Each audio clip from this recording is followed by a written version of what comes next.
製品に溝を掘る方法について説明します。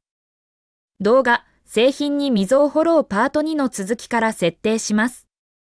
付属ファイル、Digging Trench Underline After 2.vcmx を開きます。現在、加工機と製品は同じコンポーネントに所属しています。製品を別のコンポーネントに抽出します。モデリングタブを開きます。茶色のブロックを選択します。右クリック、抽出。コンポーネントを抽出を選択することで、選択したフィーチャーをコンポーネントに抽出できます。コンポーネントプロパティウィンドウで名前をプロダクトに変更します。フィーチャー同士の重なっている部分を型抜きすることで溝を表現します。ジオメトリーグループのフィーチャーを展開し、プリミティブジオメトリーから円柱を選択します。円柱の大きさを変更します。フィーチャープロパティウィンドウの半径に100、高さに1000と入力します。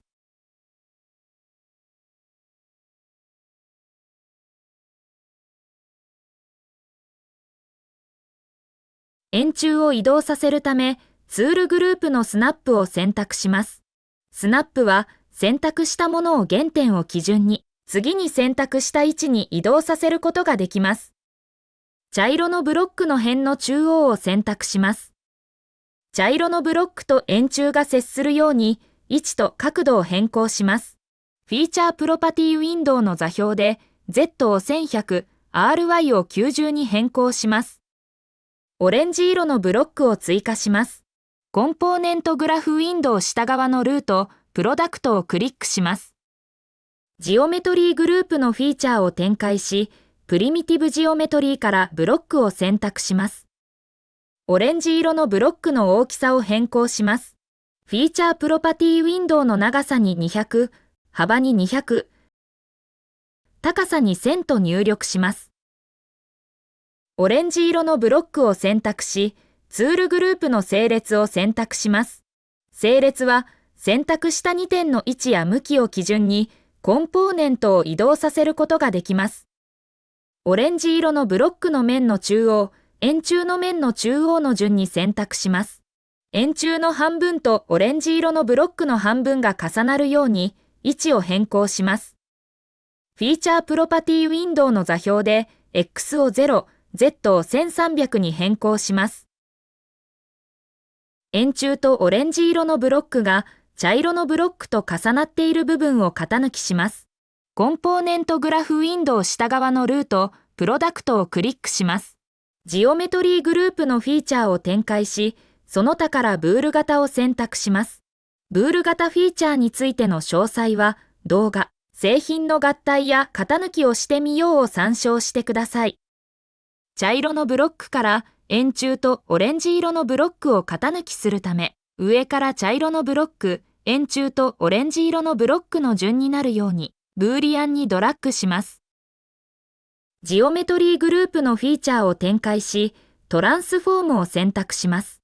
トランスフォームフィーチャーは、数式を使用し、階層構造の弧に当たるフィーチャーを移動、または変形できます。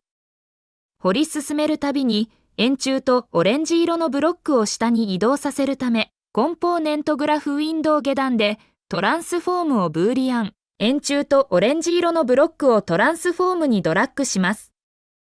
フィーチャープロパティウィンドウの数式にフィーチャーの座標を変更する関数を入力します。ジェミニで使用可能な関数は、ヘルプタブ、ヘルプ、式、関数で確認できます。フィーチャーの座標を変更する場合、関数 tx、ty、tz を使用します。フィーチャーの x、y、z 軸方向の位置を指定した距離で移動できます。フィーチャープロパティウィンドウの数式に tz-200 と入力します。円柱を z 軸方向に -200 移動させることができます。ブーリアンを選択し、フィーチャープロパティウィンドウで演算処理を引き算に変更します。茶色のブロックから円柱とオレンジ色のブロックの両方が型抜きされたことがわかります。円柱とオレンジ色のブロックを移動させず、トランスフォームのみ移動させる場合、3通りの方法があります。1つ目は、円柱とオレンジ色のブロックをトランスフォームの子にする前に、トランスフォームを移動させる方法です。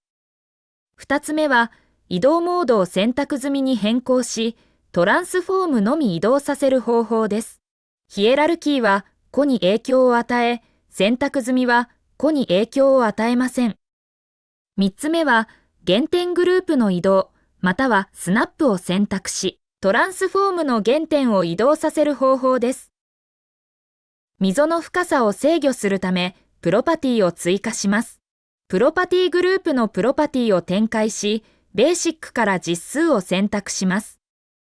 プロパティウィンドウの名前をディープに変更します。プロパティの値を変更したとき、フィーチャーの見た目が変化する場合、再構築にチェックをつける必要があります。値に200と入力します。ディープの値を円柱の Z 軸方向の移動距離として使用するため、コンポーネントグラフウィンドウ下段のトランスフォームを選択します。フィーチャープロパティウィンドウの数式を tz-deep に変更します。ディープの値に設定した移動距離が適用されたことがわかります。製品の情報であるディープを取得し、加工機の動作回数に応じてディープの数値を変更します。今回はシミュレーション開始前から製品が配置されていますが、シミュレーション開始後に製品を生成する場合もあります。シミュレーション開始後に生成した製品の情報を取得する方法は、動画、センサーを作ってみようを参照してください。加工機の Python スクリプトを編集します。加工機を選択し、コンポーネントグラフウィンドウの Python スクリプトをダブルクリックします。Python スクリプトエディターが開きます。3D ワールドに配置されている製品を取得するため、Gemini のアプリケーションにアクセスします。CNT イコールの下に APP イコール Get Application と記述します。プロットイコール app.findComponent と記述することで、3D ワールドに配置されているコンポーネントを検索できます。括弧内にプロダクトと記述し、名前が一致するコンポーネントを参照します。製品の情報であるディープにアクセスするため、info イコール plot.getProperty と記述します。括弧内にディープと記述することで、名前が一致するプロパティを参照できます。加工機の動作後、溝の深さを増加させるため、関数 dig の最後の行に記述します。info.value イコール cnt.value×20.0 と記述し、動作回数の 20.0 かけた値を代入します。×20.0 とすることで、計算結果が自動的に実数型に変換されます。シミュレーション開始時、ディープの初期値を設定するため、関数温覧の最初の行に記述します。初期値を0にするため、info.value イコール 0.0 と記述します。Python スクリプトをコンパイルします。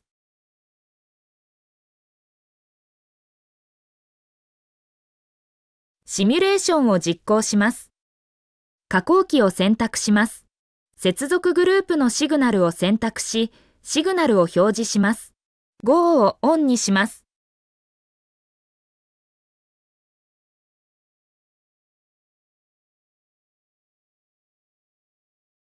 加工機が動作完了したとき、溝を掘ったことがわかります。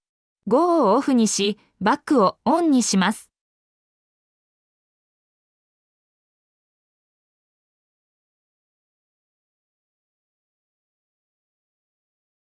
加工機が動作完了したとき、溝が深くなったことがわかります。シミュレーションをリセットします。製品に溝を掘る方法についての説明は以上となります。ご視聴いただきありがとうございました。